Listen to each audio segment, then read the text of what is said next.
Yes, ẹ káalẹ́ ẹ̀yin ènìyàn wa. Mo kí wa lógúnlógún, ẹ kú dédé àsìkò yìí. Láláà ní fàkókò ṣòfò lóní ráńpẹ́. Ká tiẹ̀ tó tẹ̀síwájú, ẹ jẹ́ ká gbórin orílẹ̀-èdè wa, ó ṣe pàtàkì. Ẹ ṣeun, ẹ máa bá wa kálọ.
Ẹ ṣeun, ẹ káàbọ̀ ẹ̀yin ènìyàn wa.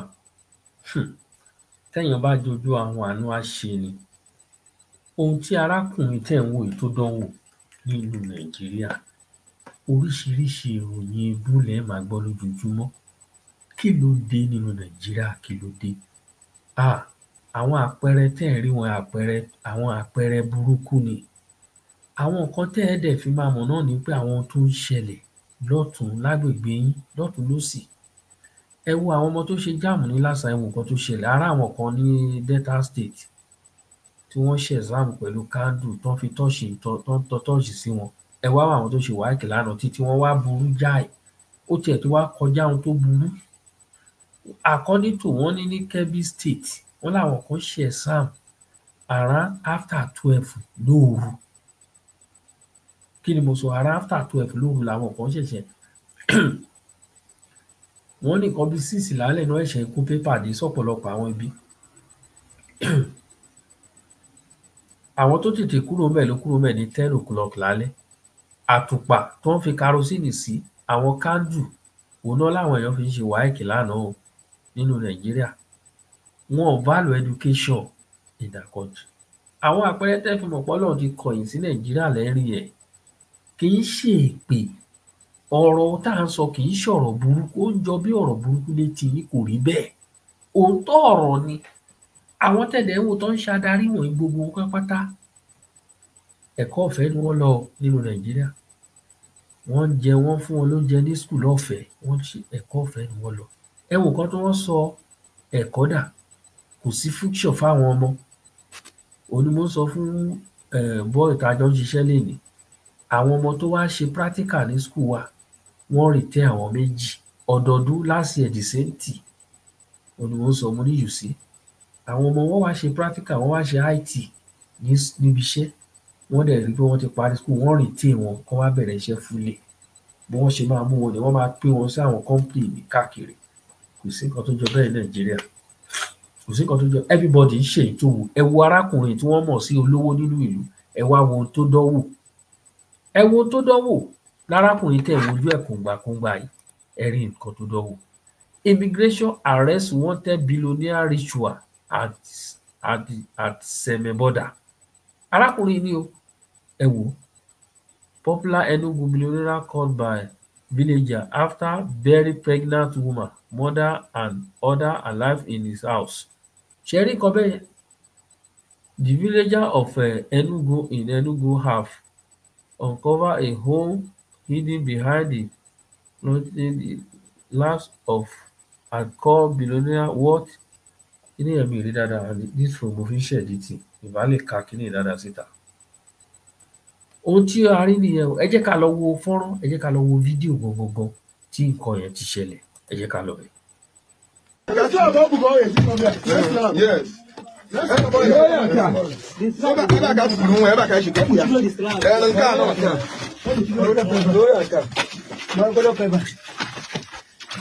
ẹrí ibi tó bẹ̀rẹ̀ àwọn èèyàn sí ṣẹ́rí tuntun wọn pa àwọn olówó ẹ̀mọ̀dé ọ̀rọ̀ wọn á fi mọ́tò bẹ̀bẹ̀ wọ́n á fi gbé ẹ̀yin obìnrin tẹ máa ń ranjú mọ́ àwọn olówó ẹ̀mọ̀dé ọ̀rọ̀ wọn ṣẹ́rí ibi tó lọ bẹ̀rẹ̀ àwọn èèyàn sí bẹ̀rẹ̀ àwọn èèyàn láì everywhere ti rò àwọn èèyàn wà níbẹ̀ yẹn o. Ike ẹ̀júgbọ́.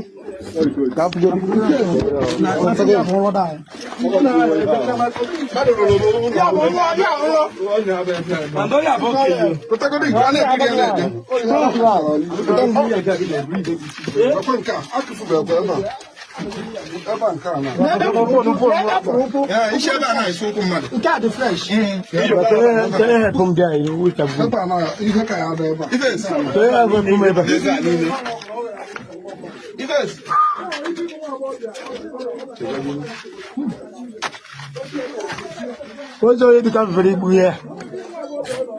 I'm not going to be able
ẹ̀yin ènìyàn mi ọmọ yín ò ní sọnù ọmọ yín ò ní ráàrin fẹsẹ̀ sí o ṣẹ̀rẹ̀ ohun tó ń ṣẹlẹ̀ nínú Nàìjíríà ṣẹ̀rẹ̀ àwọn ló ẹ ṣọ́ra fún wọn ẹ kìlọ̀ fáwọn ọmọ obìnrin ẹ kìlọ̀ fún wọn aboyún ni wọ́n ló gbé tó lọ bẹ́rẹ̀ ẹ̀ síbẹ̀ kì í ṣe onìkan o kì í ṣe ẹnìkan ló wà ní sọ́kàwé yẹn o ó dìídì kọ́ sọ́kàwé yẹn ni tó fi àwọn agbéniṣe oògùn owó wọ́n gun mọ́tò bẹ̀ẹ̀bẹ́ bá ra àwọn ọkọ̀ tó ń lò ṣé mọ̀ pé gbogbo nǹkan tá à ń rí yìí ilẹ̀ Ìgbò lélẹ̀ ti ṣẹlẹ̀ ṣé mọ̀ pé láyé ìgbà táwa kéré àwọn Ìgbò náà là ń gbọ́ pé ó ń ṣerú nǹkan bílẹ̀ kó tó di pé ó fẹjú wá dé ọ̀dọ̀ wa àwọn Ìgbò la máa gbé kọ́ máa ń gbéyàn ṣoògùn owó láyé ìgbà yìí ṣùgbọ́n báyìí kọ́ owó ẹ ti dàrú mọ́ra wọn.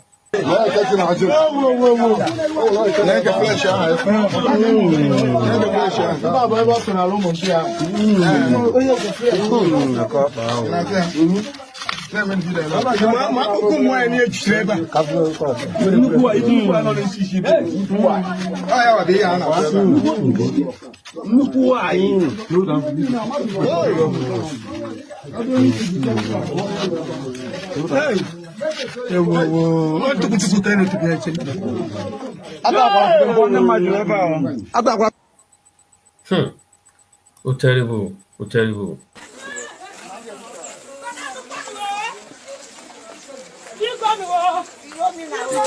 Local government chairman, the mayor himself. They are put on outside because they don't know mayor. I'm going to was there some people for? What's good?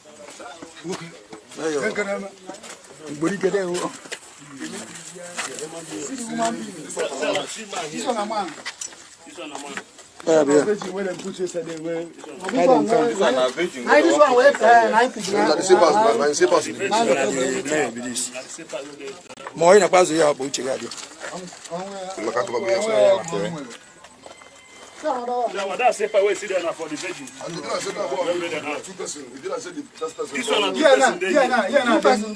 This one,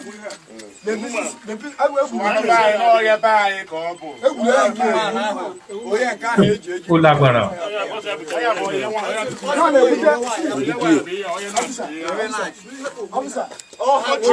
Another person about. Another person yeah.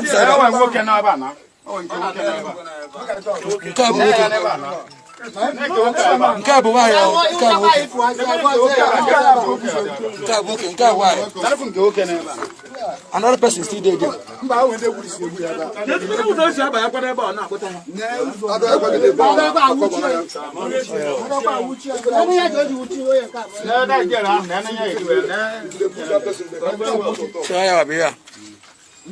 So the body to have an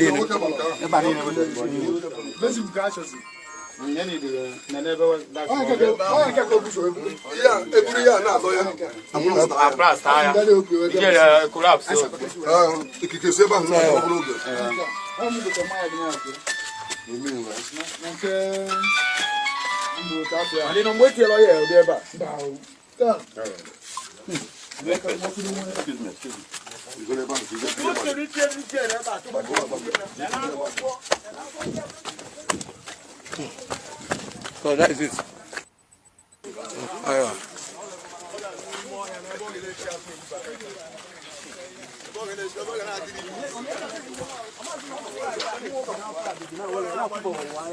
Ilẹ̀ Igbo, gbogbo ọmọ Igbo, kò sí anything tó bá wù kó gba àwọn Igbo fẹ́ lówó.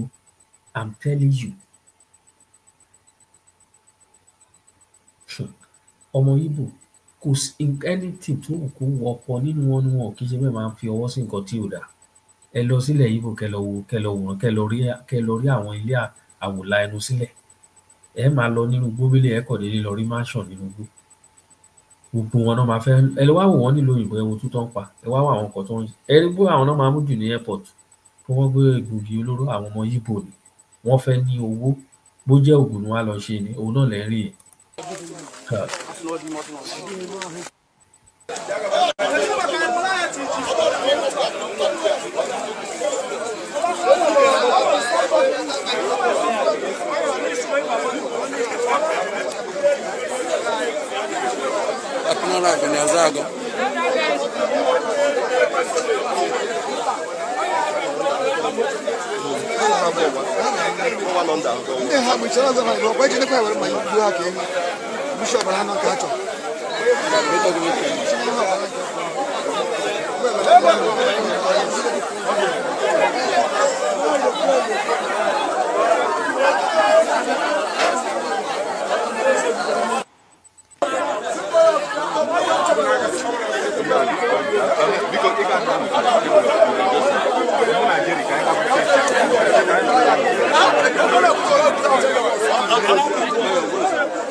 Table 26 of May.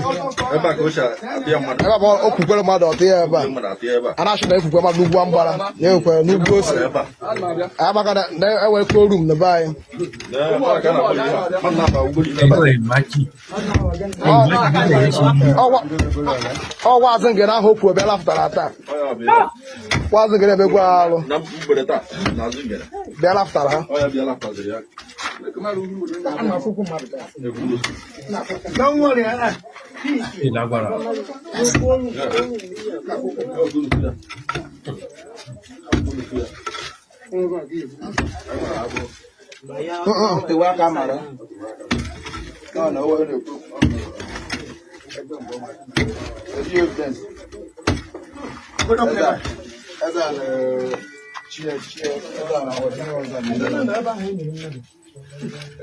Anything money, I need anything money. I found the money.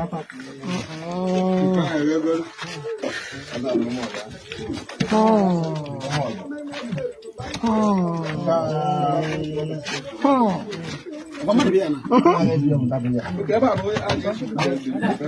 àwọn èèyàn ló tẹ̀ ṣá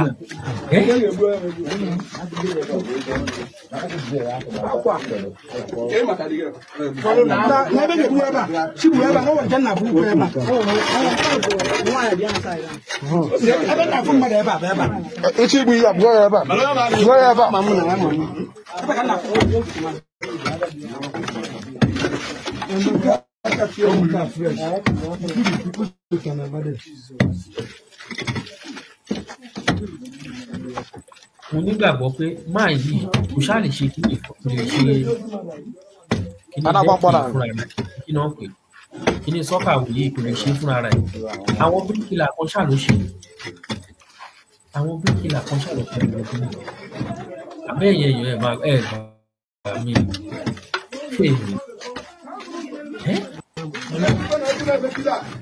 Sinda no di round.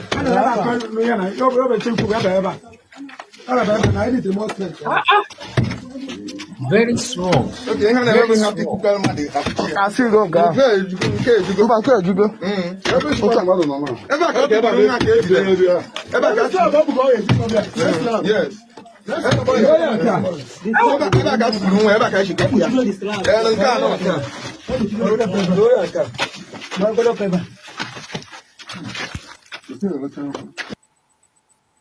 Ọlọ́run ní inú òun bàjẹ́ nígbà tí òun tó ń dá ọmọ ènìyàn ó ní inú òun bàjẹ́ ẹ̀wọ̀n nǹkan tá à ń ṣe síra wa ok kí ni gbogbo ilé ìfọlọ́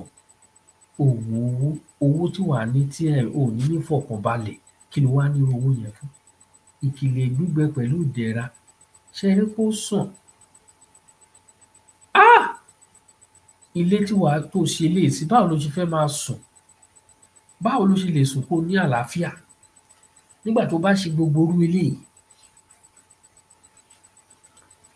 nígbà tó bá ṣe gbogbo báwo ló ṣe fẹ́ ní àlàáfíà nínú ilé pẹ̀lú gbogbo àwọn nǹkan tá à ń rí ẹ̀yin ènìyàn wa ẹ wo ohun tó ń ṣẹlẹ̀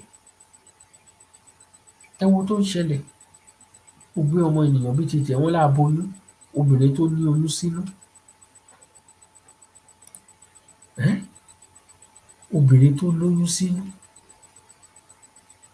òun ló gbé tó dẹ̀ gbé sí láàyè pẹ̀lú àwọn kọ̀ọ̀kan a dúpẹ́ lọ́wọ́ Ọlọ́run ọba tó sùn tó jẹ́ kó ọwọ́ tẹ irú ènìyàn lélẹ̀ bí wọ́n dẹ̀ ṣe ń pa ẹ̀ka bẹ́ẹ̀ náà bí wọ́n ṣe ń pa wọ́n náà lọ́tùbọ̀ ń hù sí ẹ̀mọ̀ye àwọn tó ti mú wọ́n á bá orí lọ́wọ́ orí ọmọ ènìyàn bíi títí ẹ wo Ràmọ́nì alápàtà ó padà jẹ́wọ́ kí ló dé kí là ń ṣe irú eléyìí sí ìwọ tó bá nírú àwọn wàá lọ́wọ́ jẹ́ lọ jáwọ́ o ò lè ṣe kó mú jẹ o ò lè ṣe kó mú jẹ àmọye àwọn èèyàn tó wá ti dẹ́bọ́sìtì nǹkan sí lára irú àwọn eléyìí ọwọ́ padà tẹ̀ náà ni olélè ojú ẹlẹ́wọ̀n immigration arrest billionaire ritual at Semo border nígbà tí ọwọ́ tẹ̀ òun ni wọ́n fi mú wálé tó wá fi di pé fídíò tẹ̀ ń wò yẹn tó wá fi ṣẹlẹ̀ tó wá jẹ́wọ́ ta ló lè mọ̀ láyé kí wọ́n bẹ́rẹ̀ èèyàn síbẹ̀ yẹn ó yẹ kí wọ́n tẹ̀ nínú àwọn bricklayer tó ṣe gbogbo kí ló yẹ kó lọ wú wọn síta torí wọ́n mọ̀ nípa ẹ̀ wọn ò lè sọ pé wọn ò mọ̀ pé wọ́n kó àwọn èèyàn sínú bẹ̀yẹn wọn ò lè sọ pé wọn ò mọ̀ láyéláyé they cannot tell you that ẹnu ẹ̀wù kan tó lọ nínú ìlú mo kí wa ẹ bá wa ṣí ètò yìí ó gbomijé lójú ẹni àwọn ènìyàn ló bí àwọn tí wọ́n pa ẹ̀ ọmọ àwọn kan ìyá àwọn kan àbúrò àwọn kan ẹ̀gbọ́n àwọn kan àbúrò ní ṣẹlẹ̀ sí wa o ohun tí Nàìjíríà tó ń sọ àwọn ènìyàn dà nìyẹn wọ́n ń dunú sí pé wọ́n ti pé 2 years lórí àlééfà wọ́n ti fẹ́ tẹ̀sẹ̀ bọ̀ another 2 years ní kí ni 4 years wọ́n tẹ̀ tí ń lọ́bì wọ́n ti ń campaign fún another 4 years àwọn èèyàn dẹ̀ ń support wọn pẹ̀lú gbogbo nǹkan tó ń ṣẹlẹ̀ ẹ ṣáà jẹ́ káwa rọ́nà lọ Yorùbá nation ẹ má di Nàìjíríà tẹ̀yìn mú kò sí nǹkan tí Nàìjíríà ṣe fún wa bó ṣe jẹ́ nìyẹn ẹ̀yin ènìyàn wa lálákòótán bọ́dà wa tí a ń dá owó fún ẹ jọ̀ọ́ owó yẹn kù díẹ̀ o kẹ̀kẹ́ tá a rí 850 ni o kẹ̀kẹ́ tí a rí 850 ni mo clear ẹ̀ lánàá owó tá a dẹ̀ ti rí 5 something ni owó tá a ti rí total owó ìwọ ló tún wọnú ojú mi náà total owó tá a ti rí is 8 something so ẹ jọ̀ọ́ a sì nídìí ìrànlọ́wọ́ yín sí o ẹ ṣàánú fún wa ẹ ní rìn nira o ẹ̀yin ènìyàn wa ẹ ní mọ bójì ọmọ